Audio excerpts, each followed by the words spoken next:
اللہ کے محبوب علیہ السلام نے جب حج کی فرضیت کے حوالے سے بیت اللہ کی طرف حج کی ترغیب دی تو ایک شخص نے عرض کی افی کل عامن، کیا حضور ہر سال آیا کریں؟ تو آقا کریم علیہ السلام خاموش رہے۔ تو پھر حضور نے ترغیب دی تو وہ شخص پھر کھڑا ہو گیا، کیا ہر سال آیا کریں؟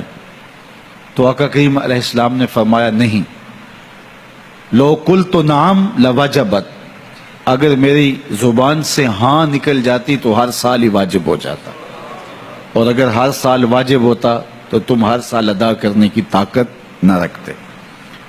تو حضور کی زبان سے اگر ہاں نکل جائے تو وہ دین بنتا ہے۔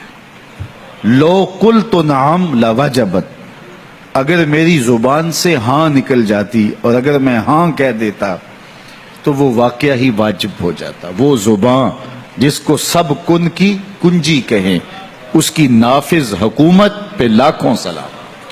لو قلت نعم، اگر میں ہاں کہہ دیتا لوجبت تو واجب ہو جاتا۔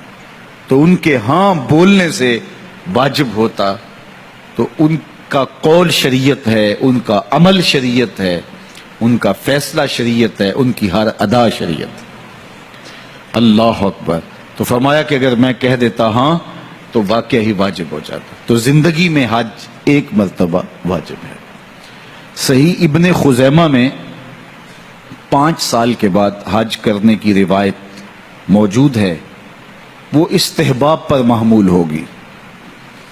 صاحب استطاعت اہل خیر کو چاہیے کہ وہ ہر 5 سال کے بعد حج کر لیا کریں۔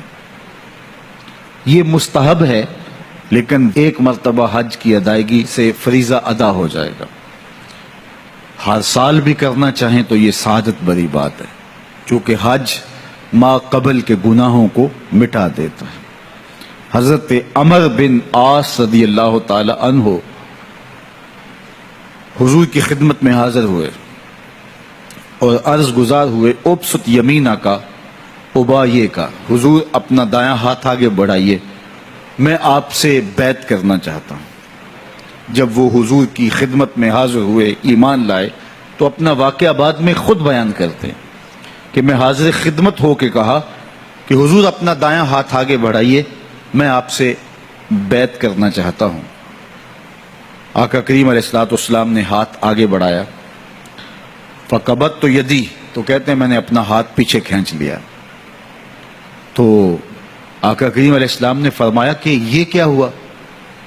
تو میں نے کہا کہ یا رسول اللہ صلی اللہ علیہ وسلم، میں کوئی شرط لگانا چاہتا ہوں، میں یوں ہی بیعت اسلام نہیں کروں گا، میں کوئی شرط لگانا چاہتا ہوں۔ تو آقا کریم علیہ السلام نے فرمایا لگاؤ، کیا شرط لگاتے ہو؟ تو اس نے کہا کہ میری شرط یہ ہے کہ میری بخشش فرما دی جائے۔ تو آقا کریم علیہ السلام نے فرمایا کہ اسلام ما قبل کے سارے گناہوں کو مٹا دیتا ہے۔ دوسری بات ارشاد فرمائی، ہجرت ما قبل کے سارے گناہوں کو مٹا دیتی۔